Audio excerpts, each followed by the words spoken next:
नमस्कार, दिन भर की बड़ी खबरों में आपका स्वागत है। मैं हूं आपके साथ मानसी। आज इस बुलेटिन में बात होगी संसद में मोदी सरकार की बढ़ती परेशानी की, वोटिंग लिस्ट पर दबाव में आए चुनाव आयोग की। जानेंगे बिहार के सीएम नीतीश कुमार पर क्यों भड़की आरजेडी, संभल मस्जिद की रंगाई पुताई पर हाईकोर्ट ने क्या दिया फैसला।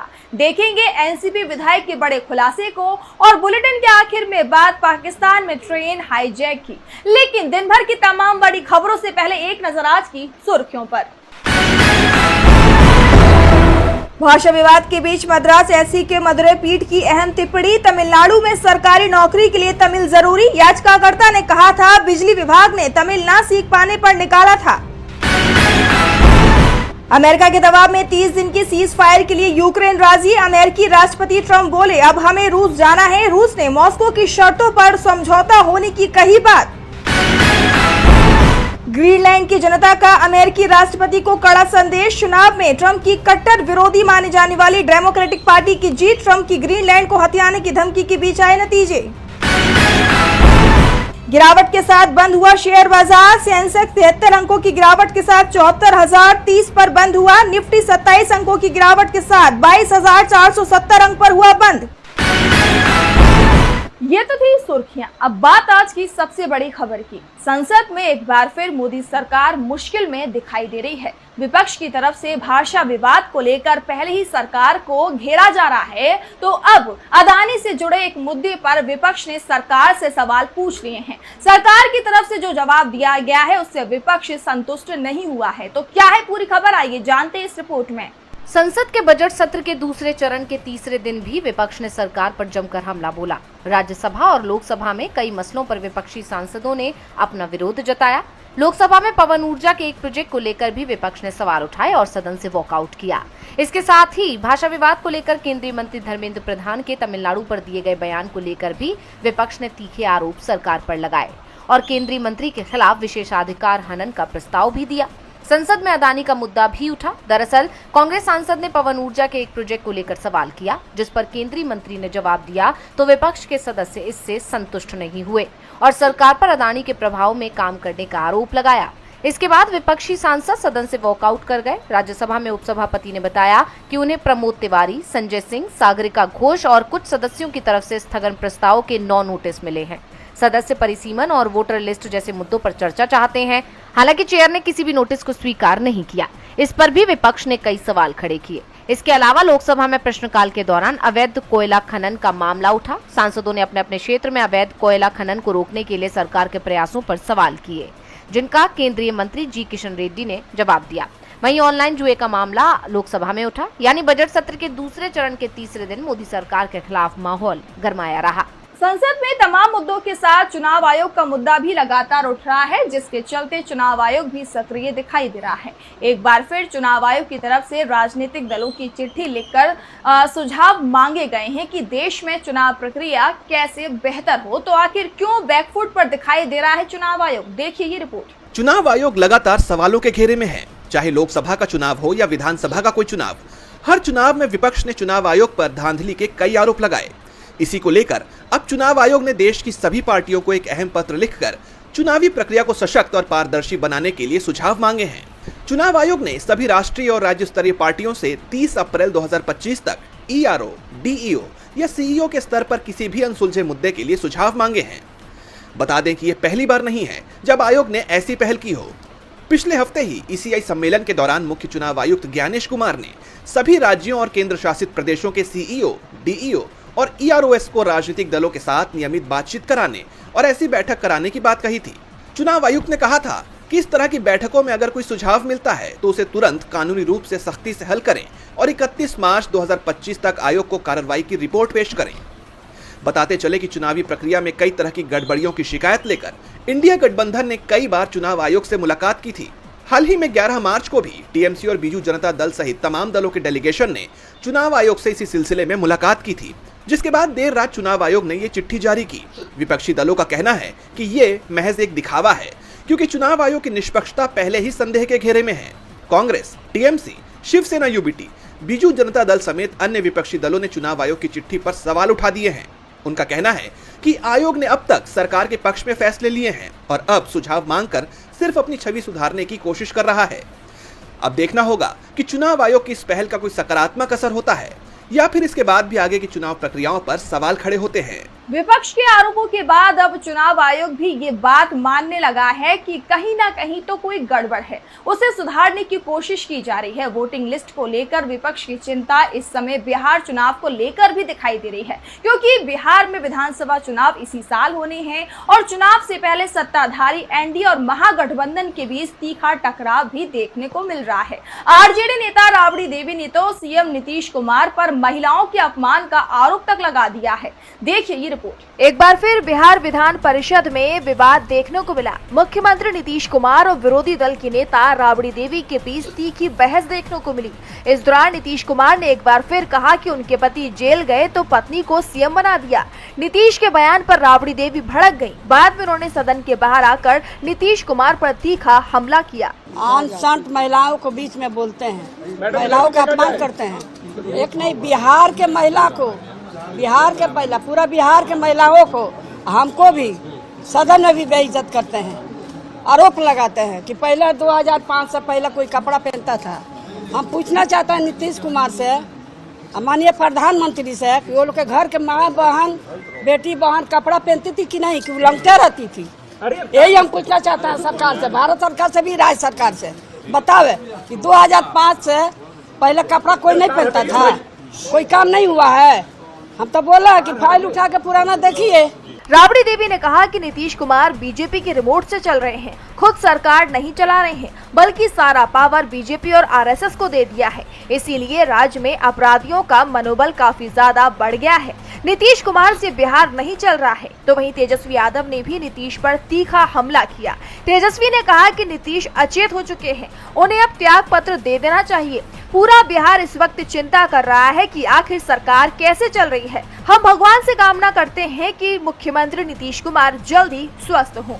नीतीश कुमार पर राबड़ी और तेजस्वी ने सवाल खड़े किए हैं, तो संभल की जामा मस्जिद की रंगाई होगी या नहीं, इस सवाल का जवाब अब हाईकोर्ट ने दे दिया है। मुस्लिम पक्ष की तरफ से इसे लेकर याचिका लगाई गई थी, क्योंकि एएसआई की तरफ से रंगाई की इजाजत नहीं दी गई थी। तो क्या आया है फैसला हाईकोर्ट का, देखिए इस रिपोर्ट में। इलाहाबाद हाईकोर्ट ने संभल की शाही जामा मस्जिद की रंगाई पुताई की मंजूरी दे दी है।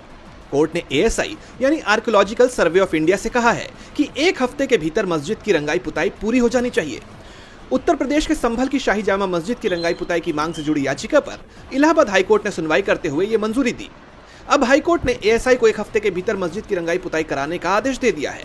हालांकि इस फैसले के साथ ही कोर्ट ने यह भी कहा है कि रंगाई पुताई सिर्फ मस्जिद के बाहरी हिस्सों में ही होगी। वैसे भी मस्जिद कमेटी ने सिर्फ बाहरी हिस्से में ही रंगाई पुताई की इजाजत मांगी थी। बता दें कि इसके साथ ही कोर्ट ने यह भी कहा कि बिना कोई छेड़छाड़ किए बाहर से रोशनी की सजावट भी की जा सकती है। बता दें कि रमजान शुरू होने से पहले मस्जिद कमेटी ने एएसआई से मस्जिद की रंगाई पुताई की इजाजत मांगी थी, जिसे खारिज कर दिया गया था। इसके बाद मस्जिद कमेटी ने हाई कोर्ट का रुख किया। इस दौरान हिंदू पक्ष ने आरोप लगाया था कि रंगाई पुताई के बहाने मस्जिद के निर्माण में छेड़छाड़ की जा सकती है। हालांकि शुरुआती सुनवाई में हाईकोर्ट भी लगातार इस बात को टालता रहा और एएसआई से रिपोर्ट मांगी। इस पर एएसआई ने कहा था कि मस्जिद की रंगाई पुताई की अभी जरूरत नहीं है, साफ सफाई कराई जा सकती है। हालांकि अब कोर्ट ने मस्जिद कमेटी को शाही जामा मस्जिद की रंगाई पुताई की इजाजत दे दी है। अब इस मामले की अगली सुनवाई 8 अप्रैल को होगी। हाई कोर्ट का नतीजा मुस्लिम पक्ष के हक में आया है और इस पर अब एएसआई की तरफ से कोई सवाल भी नहीं उठाया जा रहा है। लेकिन महाराष्ट्र विधानसभा चुनाव में जो नतीजे आए थे उस पर अभी तक सवाल उठाए जा रहे हैं और अब सत्ताधारी गठबंधन में शामिल एनसीपी के विधायक ने जो दावा किया उससे चुनाव प्रक्रिया पर सवाल उठाए गए हैं। तो क्या कहा एनसीपी विधायक, जिसके बाद उनकी विधानसभा रद्द होने की जा रही है चर्चा, जानने के लिए देखिए ये रिपोर्ट। महाराष्ट्र में एनसीपी अजीत गुट के विधायक प्रकाश सोलंकी का एक वीडियो सोशल मीडिया पर खूब वायरल हो रहा है। उन्होंने अपनी सरकार को लेकर बड़ा खुलासा किया है। वीडियो में प्रकाश सोलंकी ने कहा कि मैं 10-12 करोड़ में विधायक बना हूं। सोलंकी ने दावा किया है कि चुनाव में एक उम्मीदवार कई करोड़ रुपए खर्च कर विधायक बनते हैं। उन्होंने आगे कहा कि पिछले चुनाव में एक उम्मीदवार को 45 करोड़ रुपए खर्च करने पड़े, जबकि दूसरे की कीमत 35 करोड़ बताई जा रही है। ऐसा लोग कहते हैं, इस बारे में मुझे कुछ नहीं पता, लेकिन मैं 10-12 करोड़ में निर्वाचित हो गया। एनसीपी विधायक के इस बयान ने महाराष्ट्र की राजनीति में बवाल खड़ा कर दिया है। दरअसल चुनाव आयोग की तरफ से महाराष्ट्र विधानसभा चुनाव के लिए उम्मीदवारों के खर्च की सीमा तय की गई थी। एक उम्मीदवार प्रचार में 40 लाख रुपए से अधिक खर्च नहीं कर सकता, जबकि सोलंकी खुलेआम दावा कर रहे हैं कि उन्होंने 10 से 12 करोड़ रुपए खर्च किए थे। अगर सोलंकी के दावे को सच माना जाए तो उनकी विधानसभा सदस्यता रद्द भी हो सकती है। सोलंकी बीड़ जिले के संरक्षक मंत्री हैं और महाराष्ट्र की मजलगांव से लगातार 4 बार के विधायक हैं और उनका ये बयान किसी गुप्त बैठक में नहीं बल्कि सार्वजनिक सभा में आया है। हालांकि उन्होंने बाद में सफाई देते हुए कहा कि मैं लाखों कहना चाहता था लेकिन करोड़ कह दिया। एनसीपी नेता के खुलासा करने के बाद अब इस बात पर जोरों से चर्चा हो रही है, जिसके बाद महाराष्ट्र में राजनीतिक दलों के उम्मीदवारों के चयन को लेकर गंभीर सवाल खड़े हो गए हैं। विधानसभा प्रचार के लिए खर्च की सीमा 40 लाख है और एनसीपी विधायक दावा कर रहे हैं कि उन्होंने 10 करोड़ से भी ज्यादा रुपए खर्च किए हैं। ऐसे में चुनाव आयोग उनकी विधानसभा सदस्यता खत्म कर सकता है। एनसीपी विधायक अपने बयान से विवाद में फंस गए हैं तो देश के नाम को लेकर भी नया विवाद शुरू हो गया है। ये मामला भी कोर्ट पहुंच गया है, तो आखिर कोर्ट का क्या आया है फैसला, जानने के लिए देखिए ये रिपोर्ट। दिल्ली हाई कोर्ट ने इंडिया का नाम बदलकर भारत करने की मांग वाली याचिका पर सुनवाई से इनकार कर दिया। हाई कोर्ट ने याचिकाकर्ता को गृह मंत्रालय के पास ज्ञापन देने को कहा है। कोर्ट ने गृह मंत्रालय से ज्ञापन पर जल्द से जल्द फैसला लेने को कहा है। याचिका में सरकार को संविधान में संशोधन करने और इंडिया शब्द के स्थान पर भारत या हिंदुस्तान शब्द रखने का निर्देश देने की मांग की गई थी। केंद्र सरकार की ओर से पेश वकील ने कहा कि याचिकाकर्ता ने गृह मंत्रालय को पक्षकार नहीं बनाया है, जबकि ऐसे मामले में फैसला गृह मंत्रालय को लेना होता है। बता दें कि इस मामले में पिछली सुनवाई 17 फरवरी को हुई थी। इस दौरान जस्टिस सचिन दत्ता ने केंद्र सरकार को जवाब दाखिल करने के लिए दिया गया समय बढ़ा दिया था। कोर्ट ने 4 फरवरी की सुनवाई में केंद्र के वकील को मंत्रालय से निर्देश लेने के लिए समय दिया था। बताते चले कि याचिकाकर्ता ने संविधान के अनुच्छेद 1 में संशोधन की मांग की है। उनका कहना है कि देश का नाम एक होना चाहिए, संविधान में इंडिया का नाम बदलकर भारत कर देना चाहिए, क्योंकि अभी हर कागज पर अलग अलग नाम है।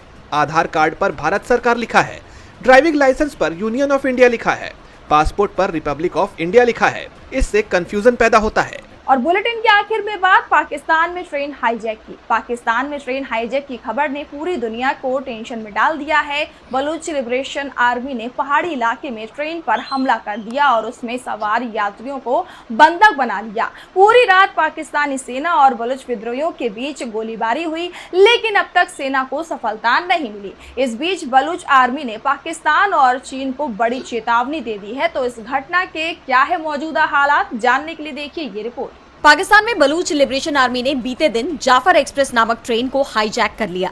जाफर एक्सप्रेस ट्रेन में 9 बोगियां हैं, जिनमें तकरीबन 500 लोग सवार थे। इनमें सेना और सीक्रेट एजेंट की भी अच्छी खासी तादाद थी, जिन्हें बीएलए ने बंधक बना लिया। हालांकि महिला, बच्चों समेत कुछ यात्रियों को उन्होंने रिहा कर दिया, लेकिन लगभग 200 बंधकों के उनके कब्जे में होने का दावा है। पाकिस्तानी सेना का कहना है कि इनमें से 104 को रिहा कर लिया गया है। दरअसल 11 मार्च की सुबह जब जाफर एक्सप्रेस गुडलार और पीरू कुनरी के पहाड़ी इलाकों में स्थित सुरंग नंबर 8 के पास पहुंची तो अचानक हथियारबंद विद्रोहियों ने ट्रेन को घेर लिया। उन्होंने रेलवे ट्रैक को विस्फोटकों से उड़ा दिया, जिससे ट्रेन पटरी से उतर गई। इसके बाद आतंकियों ने ट्रेन पर अंधाधुंध गोलीबारी शुरू कर दी, जिसके बाद पाकिस्तानी सेना एक्शन में आई और पूरी रात बलोच आर्मी और पाकिस्तानी सेना के बीच अंधाधुंध फायरिंग चली। सेना का दावा है कि उन्होंने 16 विद्रोहियों को ढेर कर दिया है। इस संघर्ष में सेना के 30 जवानों की भी जान चली गई। हालांकि बीएलए ने सेना के इन सभी दावों को खारिज किया है। उनकी मांग है कि बलूच राजनीतिक कैदियों को रिहा किया जाए और उन्होंने ये भी धमकी दी है कि अगर अगले 48 घंटे तक ये मांग पूरी नहीं हुई तो हर घंटे 5 बंधकों की जान ले ली जाएगी। इसके साथ ही बलूच विद्रोहियों ने पाकिस्तान और चीन को बलूचिस्तान से चले जाने को कहा है। उन्होंने इस ट्रेन को जिस जगह रोका है वो बलूचिस्तान का दूरस्थ पहाड़ी इलाका है, जहां नेटवर्क तक नहीं है। ऐसे में सेना को काफी मुश्किलों का सामना करना पड़ रहा है। कैद से रिहा किए गए एक यात्री ने वहां के हालात बयां करते हुए कहा कि धमाका हुआ, ट्रेन हिल गई और फिर गोलियों की आवाजें गूंजने लगी। हम सब नीचे लेट गए, सांसें थम सी गई। यात्री का कहना है कि मुझे नहीं पता कि वे कितने बंदों को अपने साथ ले गए। उन्होंने रिहाई के वक्त चेतावनी दी थी कि पीछे मुड़ के मत देखना, जिससे एक बात तो साफ हो गई है कि फिलहाल हालात बेहद खराब हैं। कई लोगों की जिंदगी दांव पर लगी हुई है और पाकिस्तानी सेना इस पर अब तक काबू पाने में नाकाम रही है। आपको बता दें कि बलूच आर्मी बलूचिस्तान को पाकिस्तान से अलग प्रांत बनाने की मांग कर रही है, जिसके लिए उन्होंने अपनी राष्ट्रीय सेना बनाने की भी घोषणा की है। तो आज इस बुलेटिन में इतना ही। आप देखते रहिए डीबी लाइव। नमस्कार।